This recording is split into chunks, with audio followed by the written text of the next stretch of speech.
No, fantastic, buddy. How are you? Fine, thanks. Drew, how do you feel your status as WWE champion and new face of the WWE in this particular historical moment? Doesn't that give you some kind of responsibility? Yeah, I mean, it gives me a lot of responsibility, but it's responsibility I welcome, that I've been looking forward to having for a very long time.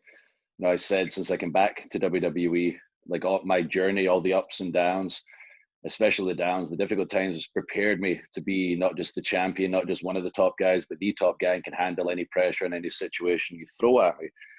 Of course, didn't expect a worldwide pandemic to hit when I won the title, but I stand by, what I said that whole time, that I was the guy, to be champion, to carry the load. And I've been very proud of everything myself and everyone else has been able to do and achieve during these difficult times, thinking outside the box, innovating, adapting to the current situation, and entertaining all the fans across the world. So I love it. And how important is the absence of the crowd and how it changed your way to wrestling in the ring? I mean, it changed things obviously in a number of ways. The WWE fans, the WWE Universe, are our number one superstar. We feed off of their emotion and reactions in the interviews and in ring, and then suddenly they're just not there. So quickly on the first show, I wanted to set an example as champion of, hey, there's no rules anymore. We just got to try things and see what works and see what sticks. I noticed a few of our talent were like walking out and playing to imaginary people that weren't actually there because that's what they were used to. That's how they were trained. And it was such a unique situation. It's never happened in history. So I walked out there on the first night as champion and just looked right down the camera and started talking to everyone at home, started making jokes. Tiger King was big at the time. I was like, hey, oh, you cool cats and kittens. I just wanted to set an example to everyone on the roster. Hey, just go out there, just try things, see what works. And as we went along, I learned that it's really quiet right now, which means that everyone's kind of focused on you. All the attention is on you. There's nobody shouting what. There's nobody like cheering and screaming or booing over the top of what you're saying, and you feel the urge to play to them. So it's almost like a regular television show. So if you know your character, you know your storyline, you can really get into some nuances and educate everybody on your character and your storyline on a deeper level that you wouldn't normally get to do. And I think a few of our superstars have really maximized that time and allowed everyone to really learn about them on a deeper level.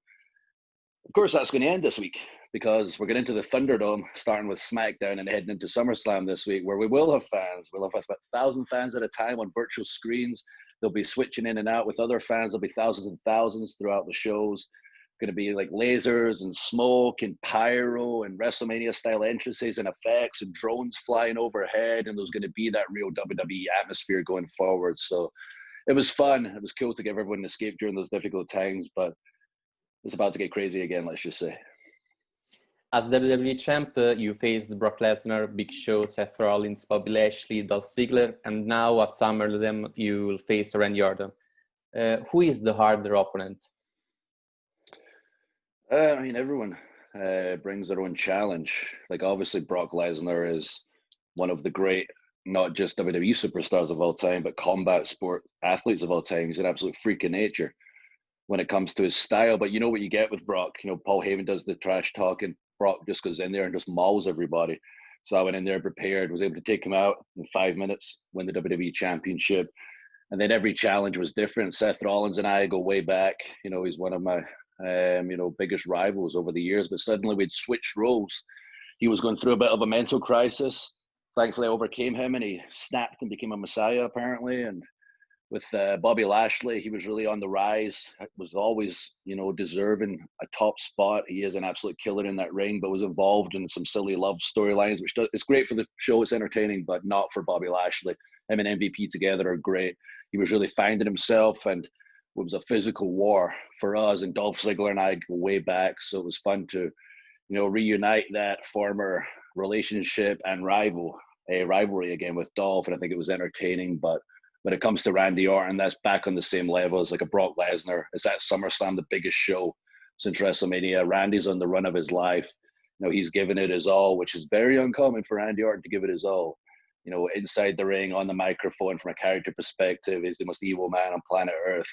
And he's going to get his ass kicked Sunday at SummerSlam. Is it true that one of your goals is facing Tyson Fury, perhaps in an European pay-per-view? Yeah, absolutely. Myself and Tyson have spoke about it back and forth on social media over the past few months. Started off as kind of friendly banter back and forth, and eventually got to the point where, all right, if this was to happen, where would it happen? You know, I don't want it to just randomly happen in America or something. Like, if I'm giving out title shots, I don't give out title shots. It's to our WWE superstars who deserve them. So where would I face him? And it occurred to me, the UK has not had a significant WWE pay-per-view since SummerSlam 1992, almost 30 years. Almost seems criminal that Europe in general has not had a pay-per-view in that long. And I said, I'm going to make it happen. It's absolutely going to happen. Like, we need this big pay-per-view back in Europe again, in the UK again. If it takes Drew McIntyre versus Tyson Fury on the marquee to get the outside mainstream attention to make it happen, I'm happy to do it as long as it happens.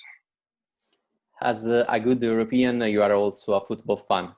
How is your relation with the Glasgow Rangers? And you have free time to still root for that team? Yeah, I keep my eye on Rangers and what we're doing, and you know, we're making progress. Let's say they actually just sent me a new jersey. I'd be wearing it right now if I knew we were going to be talking about them. They sent me the latest top, which is pretty cool, and I was a bit upset they drew with Livingston recently. So, but nonetheless, you know, we're on the right path. Like, much like Drew McIntyre, we went down. I went down. I started rising the ranks. They started climbing the divisions. It's going to take a minute to catch up with Celtic, but Rangers, realistically, I made it to WWE Champion, so it's Rangers' turn to finally win the league again. And have you ever watched the Italian football? Is there any team or football player that you particularly like from our country?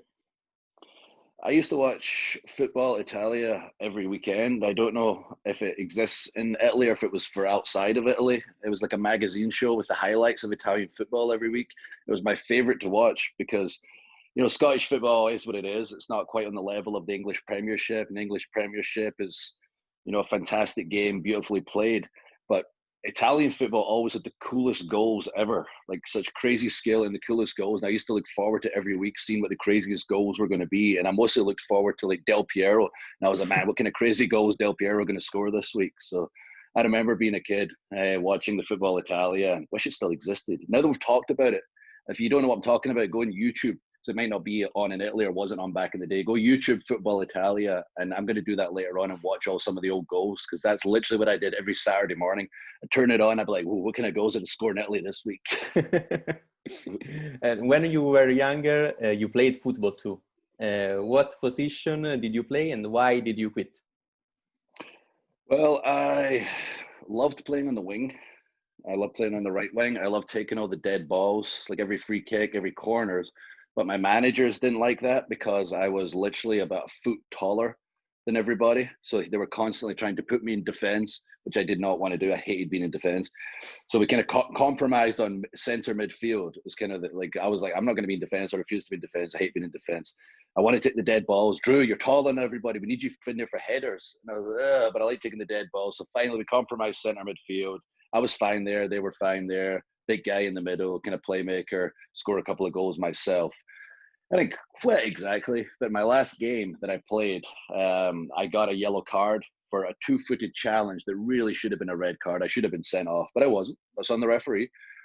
Then later on in the game, this is when I was 16 at the time, a player ran towards me, kicked the ball around me, a little bit smaller than me, hit it this way, tried to go this way, and knocked himself out on my shoulder. So he was lying there out cold. Wasn't my fault. He knocked himself out on my shoulder. And then the referee decided to send me off. And then I got a little bit upset. I may have taken off my shirt and threw it at him and tried to fight the referee. Again, I'm 16. This is a full-grown man.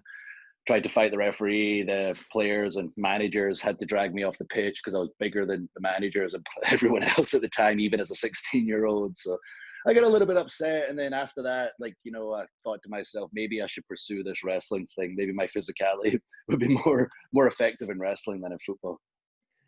Okay. My last question is about pets. I read your emotional post last month. I understand what you feel for Piper. I really love pets. I have 2 foundling cats, and until last year, a foundling dog. So my question is, what's your relationship with them?